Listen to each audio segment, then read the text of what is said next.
Hello and welcome to Access Sportsnet Lakers, brought to you by your Toyota dealers. We make it easy. Chris McGee, Robert Horry, Big Game James Worthy. We got Allie and Trudell down at the arena. The Lakers in a thriller here in Game 2.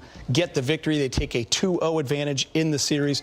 Big news coming in tonight was Kevin Durant would be available and play. But tonight, guys, once again, balance, Laker offense.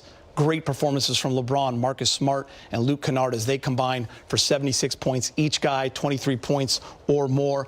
But the biggest key to victory, the Laker defense, once again, 16 stocks total, 11 steals, 5 blocks. And when you look at these first 2 games, in the history of the Lakers, lowest field goal percentage for an opponent, second best all time through 2 games, just 39% for the Rockets. That defense deserves a lot of credit. Yeah, you said balanced, and that's exactly what you got tonight, Geeter, from the entire team on both ends of the court. We had 3 guys getting it done offensively, Geeter, but it was the defense. And it all started with this one play when Marcus Smart was putting pressure on Durant. He stole that ball at half court or something, and they got the steal. That's when it started. Marcus Smart has injected some toughness, some physicality into this team, and it has spread throughout. They did a really good job of taking away Durant in the fourth quarter. I only think he had a few shots in the fourth, 4 or 5 shots. They didn't give up easy buckets, offensive rebounds. The defense, Geeter, is what has gotten them this far, and they just continue to get better and better on that end. I think you talk about the offensive rebounds that the Rockets get. So the Lakers say, you know what, we got to do the same thing. And most of the times when teams crash the board like that, they usually not typical teams that box out on the other end. And so the Rockets were able to get the rebounds, but the Lakers counteracted that by getting their own offensive rebounds. I thought the way they moved the basketball, especially in the second half, was key, because in the first half, when they got to that 15-point lead, then they got a little too happy, and they started not taking care of the basketball. But then they, sometimes that's why you have halftime. You go in and you refocus and you settle down, and they came out and played very well. The defense picked it up when KD, they needed to stop. They stopped KD, and then they kept Amen Thompson from getting to the rack. And what's more important also is Sengun is an all-star, just like KD. They've been keeping him under wraps. He hadn't exploded yet, so hopefully they can keep him frustrated. Marcus Smart, an epic performance. Here he is with Mike Trudell. All right, Marcus, an incredible effort for you guys on both ends. I want to start in the fourth quarter, though. There was a series where you made 3 straight plays, right? The 3, then getting fouled, and then the big steal. Can you just take me through that sequence at the time your team needed it the most?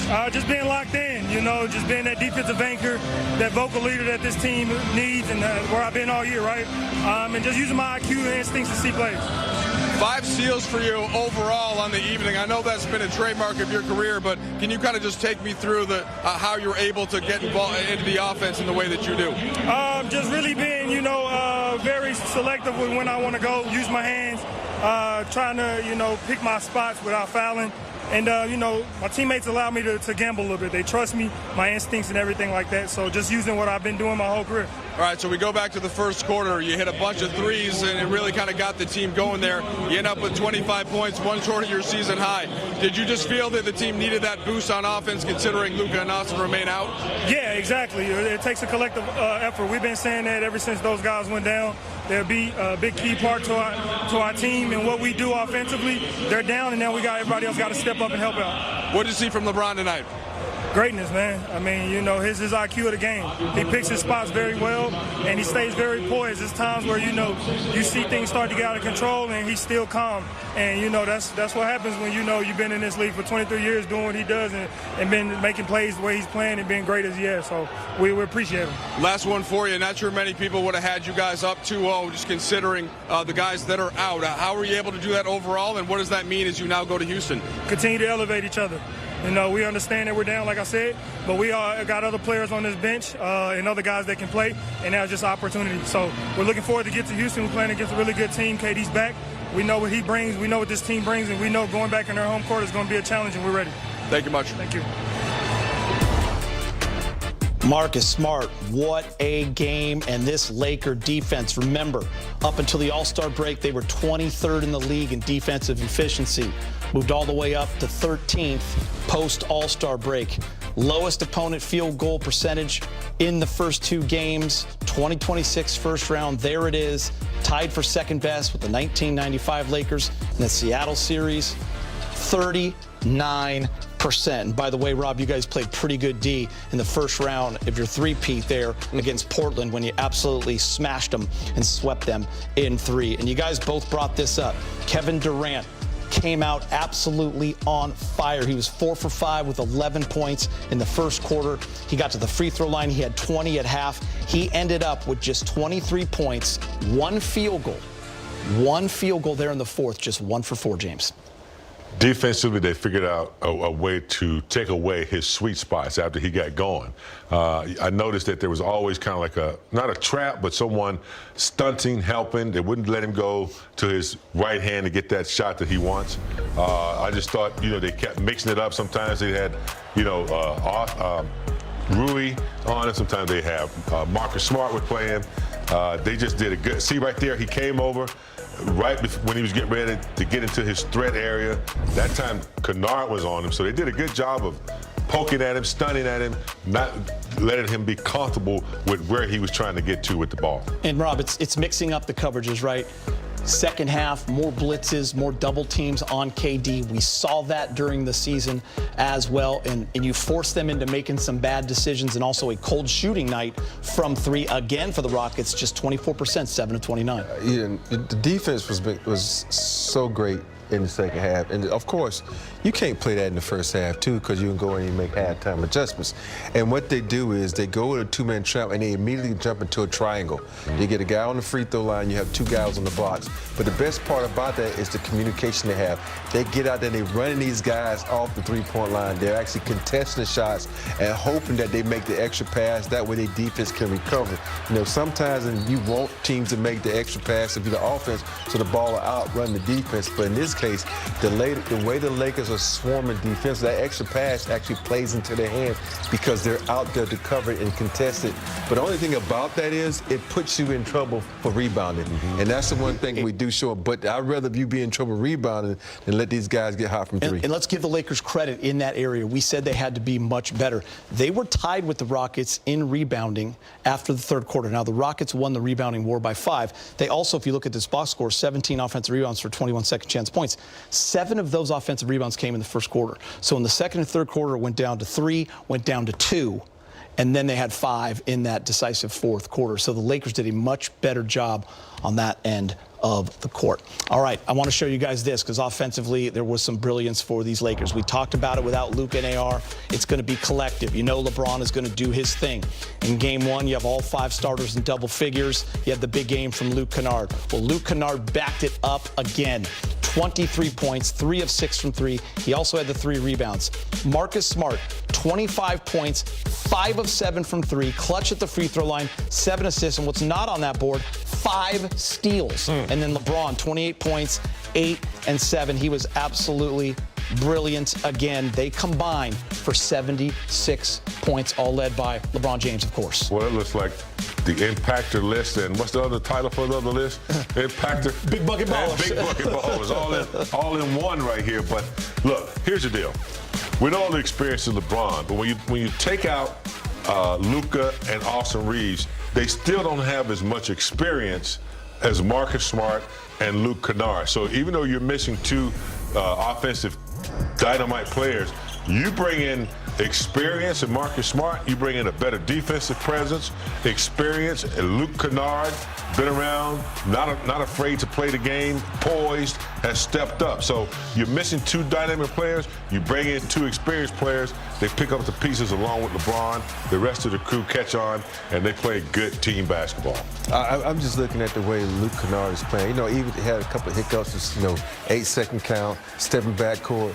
But, all that, I throw it out the window because his way he's keeping the ball alive when he has his dribble, his ability to knock down the shot. But more important, out of all that aside, his confidence. His confidence is going and running this offense, putting himself in a position to score, putting himself in a position to be a dangerous guy so he can make the extra pass to someone when he is covered. And I love where the confidence is roaring right now. And to me, he is low-key been the star of this team. I know everybody wants to point at LeBron, but LeBron, who cares about LeBron? We got Luke Kennard. Hey, by the way, Kidding LeBron, And Marcus. Listen, if these numbers are correct for Luke Kennard, which I was kind of adding up in my head, 17 to 26 from the field, 8 of 11 from 3 in this series, and you're seeing Marcus Smart right here, James. I mean, if you have a give the game ball for someone, I think you brought up such a great point. That was early in the first quarter. Yeah. He got the crowd going, diving on the ground, led to a bucket. A LeBron breakaway. It was a great play by Marcus. He set the tone. There it is, right and he was there. fantastic all night. He set the tone just about in every game, diving, taking charges, aggravating. You hate these kind of players because they're going to be around aggravating you like a fly in your ear. And, he's just one of those players that has given this team life. He's given his team a big responsibility on the defensive end. It's showing up every game. Well, not to talk about his 7 assists he got, too. 7 assists. Yeah, he was huge. All right, time to hear from Coach JJ Redick, brought to you by your Toyota dealers. JJ, what do you think kind of carried over just from a grit and toughness standpoint from game one into this one against a team that had to be redoubling their efforts, trying not to go down 2-0 down 2-0? I mean, we saw it happen over the last couple days with road teams winning game 2. I think there's a natural flow to series where the team that loses can relax a little bit. The team that wins can relax a little bit, and the team that loses comes out and plays with more desperation. And I thought our guys at least match their sense of desperation, our second efforts, our multiple efforts, all that stuff. I mean, you gotta win a bunch of little fights. That could be your catch position offensively, that could be your screens, that could be creating separation, that could be boxing out. But this team requires you to win a bunch of little fights. And how about that? There was like a 1-minute stretch from Marcus Smart where he hits a 3, gets fouled for the free throws, and then gets the steal. And just how did that typify his effort tonight? We did a lot of stuff tonight. Which stretch of the game was that? Yeah. I mean, I think he's been a laser all season from the corners, and we had set him up to be there for on that particular play. Feeling like that if they went to fire, if they were in rotation, that was the shot we wanted, and he hit a big one. I think he had just gotten to the free throw line and seen the ball go through the basket. And I think he did a great job defensively. Obviously, it takes a full team effort to guard Kevin, and I don't know why I have a first half box score or first quarter box score here, but the job that I think our team did, he makes shots. He's an unbelievable player. I thought our activity was as good as it could have been. JJ, one of the things about your career was you had that remarkable playoff stretch where you were in the postseason, time after time after time. You guys start 2 guys in DeAndre Ayton and Marcus Smart who began their careers going to the playoffs, and then just it didn't happen for a little bit. And both have talked about the energy they've gotten from this. What have you seen that from both of them and their execution? And do you sense that in their energy over the last kind of week or so, that they're back doing what they want to do? I mean, Smart's talked about it since training camp, so yeah. I think it was brought up, our group trying to lean on LeBron's otherworldly experience in this league. And obviously we've had to do that, and he's captained our team and led our team.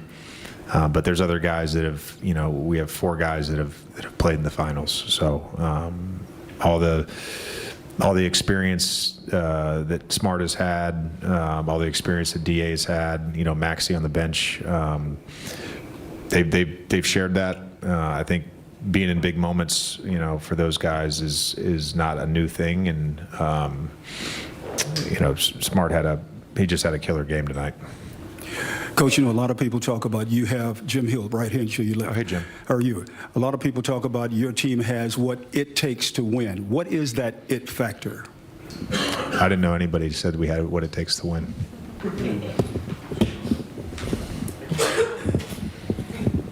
JJ, you head to Houston up 2-0. You head to Houston up 2-0, and I know you challenged this group to elevate at the beginning of last week, and ultimately they've met what you've asked of them. What is it about the collective character of this group that's allowed them to meet the moment? I said this earlier this week.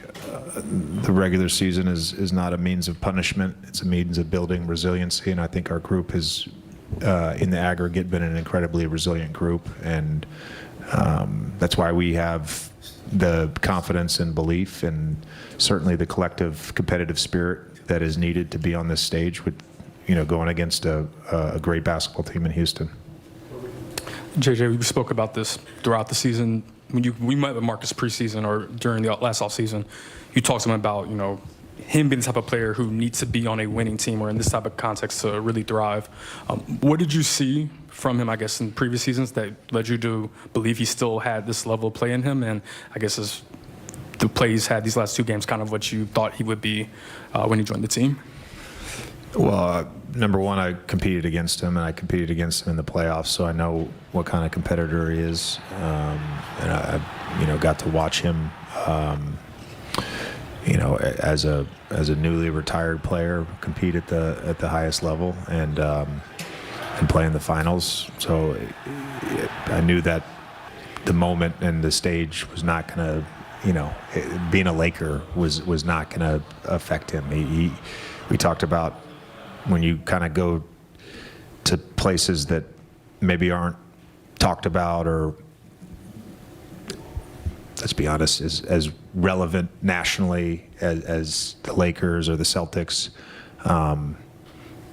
it can be frustrating. I think every player wants to feel like they're on a team that's playing for something, and I know he was looking for that in free agency, and then we did a deep dive on a bunch of things on him, in particular just what some of the analytics showed.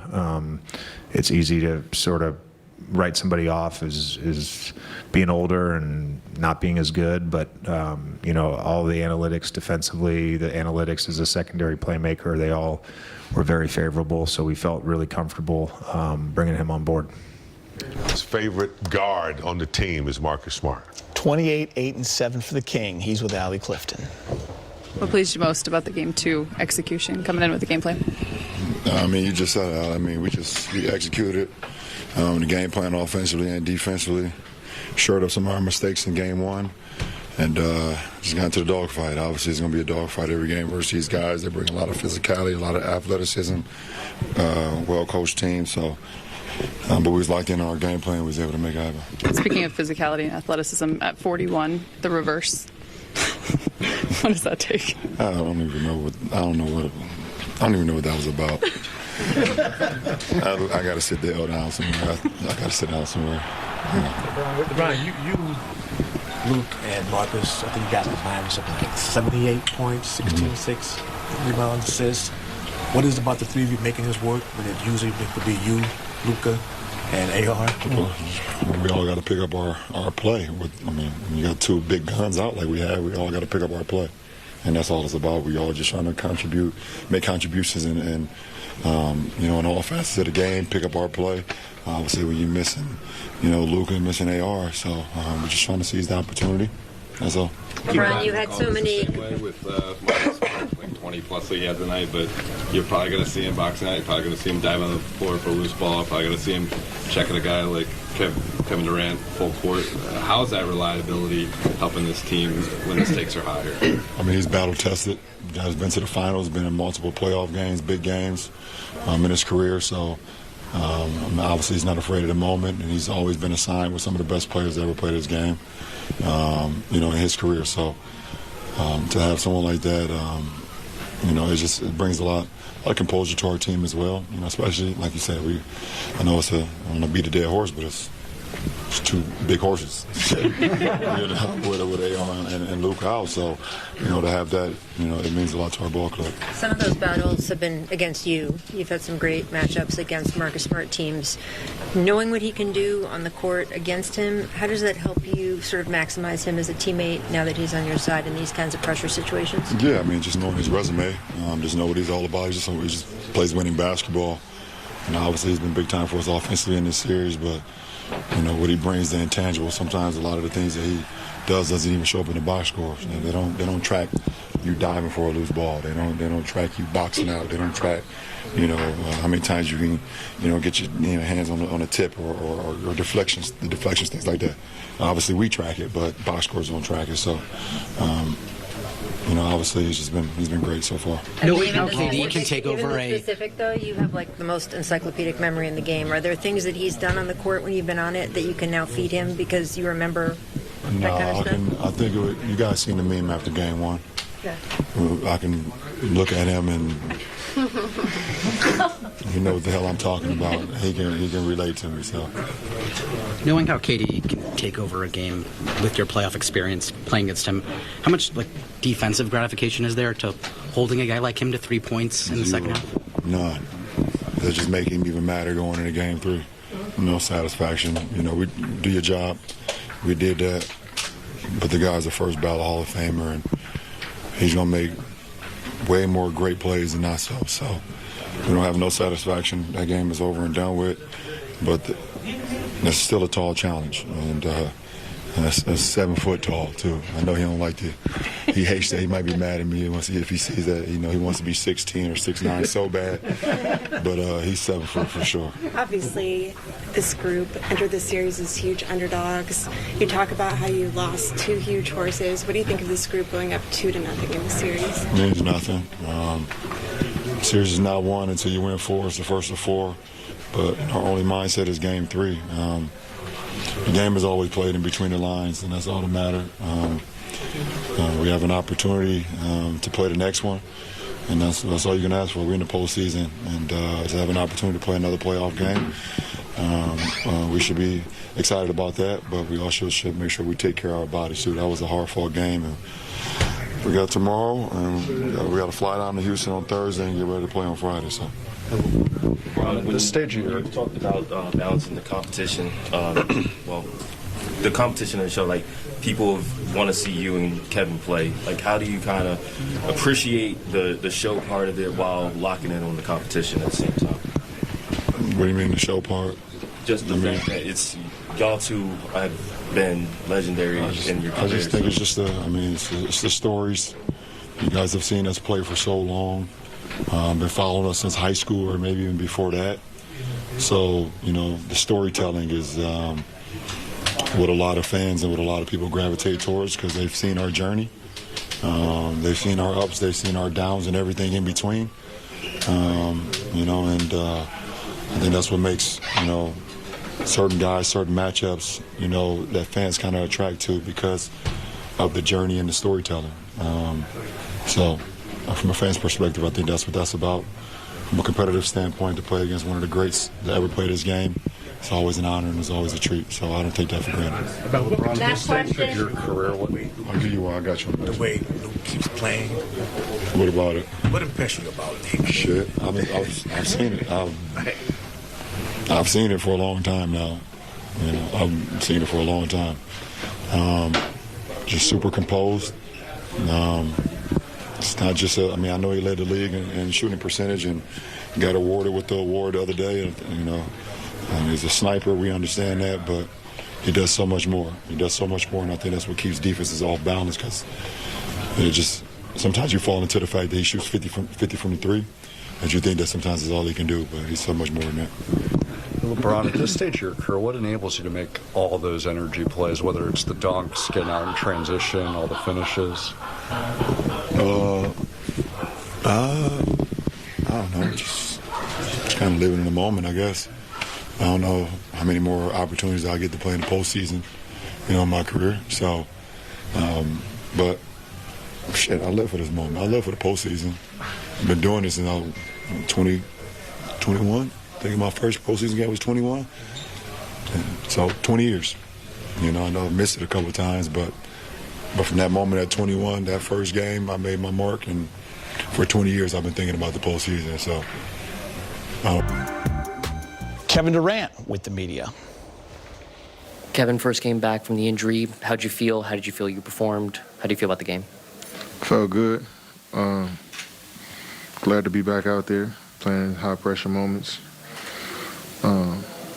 But yeah, bad game for me tonight. They started double teaming you a little bit more in the second half, getting the ball out of your hands. How can your teammates take advantage of that? I mean, they started doubling me from possession one, man. Like, I think I got to be better at not putting my teammates in bad positions when I swing that ball. Sometimes I could beat the double, get downhill, make the shot a little easier for them. Shoot the ball. I mean, when two to three people on me, I shoot the ball, we can get offensive rebound. So I'm trying to make passes. I'm trying to make the correct, swing the ball sometimes, but I feel like I got to shoot more of those and put my teammates in better position. But I feel like we still got some good looks up at it. 24% from the three, 40 from the field. Like, tough night shooting the ball for us, and they knock down shots. They backcourt at 48 points combined. Hit 8 threes. Then Rui hit 3 threes herself. So it's tough. But I just got to be more aggressive to look to score, no matter where the double team come from, no matter who's doubling. There's plenty of times I feel like I could just shoot over those guys. And obviously you weren't there for game one, but what are you just seeing overall with the offensive execution and how y'all need to improve on that end? We're just not making shots, to be honest. We're not shooting the ball well. We getting good looks. We missing a lot of layups. But yeah, I just think that's the difference in the game. They making shots. Smart was the guy that knocked down shots for him today, and Kennard too. But last game, Kennard got it going too. And they shooting the ball well. You know what I'm saying? So we got to cut their water off, but we also got to take a look at the remaining games in this series. We'll focus on game 3 and 4 because those are for sure happening. Game 3 is Friday. I looked, Lakers are already 9.5-point underdogs. They were 5.5-point dogs tonight. Lakers at Rockets, 5 o'clock on Prime Friday, Sunday, 6:30 p.m. on NBC. Lakers at Rockets. Marcus Smart and Rui Hachimura with the media. With Luka and Austin out, how much have you taken on just every possession as a personal challenge? Tremendously for me. It's everything is heightened, right? We need guys. And, my whole life I've been that guy that you can just throw in certain spots whenever you need. And like I said before, that Swiss Army knife, right? That's me, filling in the gaps, whatever we need, whenever we need it. And that's just who I've been. And I think that's what makes me very valuable and what makes me very unique. Well, one for Marcus and one for Rui. I'll start with Rui. I'm pretty sure you had the team high for minutes tonight. How much are you feeling gratification over? We were just a few weeks ago, we were asking you about being comfortable with coming off the bench and leading the unit up from that side of the ball, and then now being in this role, how are you feeling about that gratification-wise? And then for Marcus, JJ mentioned a conversation you had with him in San Francisco. He didn't go into detail about the conversation, but I was wondering what you took from that after those 3 defeats and knowing that you can use your voice to help rally the troops with this. Yeah, I think I was ready for it, throughout the season. It's a long season, but, building the body, I had to do a lot of recovery during the season, lifting and all that. I was doing all that for this moment, the playoff. So I was ready for that, and yeah, it's a high minute for me, but I think it's not that bad. I've been playing it, and I've been playing through, fine. I've been locked in on the defense side and whatever we have to execute and all that. So yeah, I think I was living for this moment. Yeah, me and JJ, we talk all the time, right? I'm constantly talking to the staff to see what I can do to help. The coaches aren't out there, and I try to be that quarterback out there for the coaches. Relaying messages, getting everybody together, and that talk was just, to sum it up, was really just, hey, go play basketball, be you, and to be able to have him trust me. And then asked me to be able to do that, something I'm grateful for. It shows a lot. It shows the camaraderie. It shows where we came, the long way that we came, and we're gonna continue to trust one another.